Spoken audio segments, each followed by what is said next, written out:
In this video, I changed the Radxa official image, and now I am using the Armbian operating system, which is also approved by Radxa. The neural processing unit is also enabled. The driver I installed is the 0.9.2, and also the latest versions of the RKNN-Model-Zoo SDKs.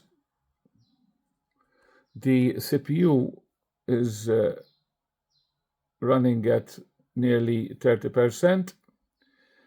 The images are coming from an IP camera connected to a 4G TP-Link internet extender.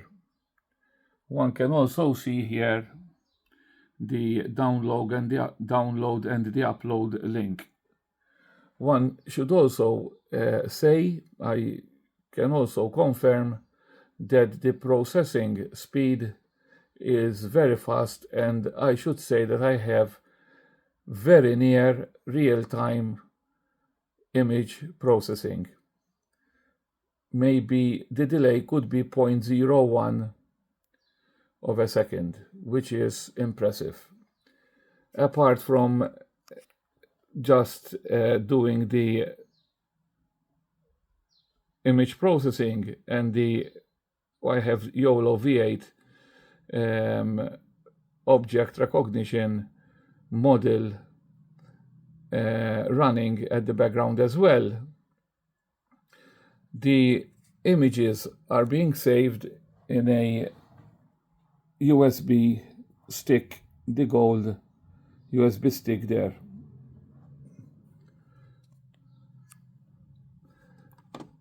Mela, these are all the processes running at the same time at the moment.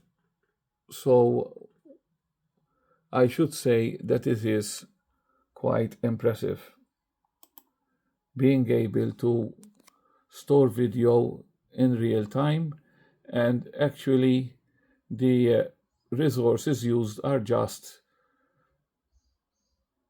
shy of 35%.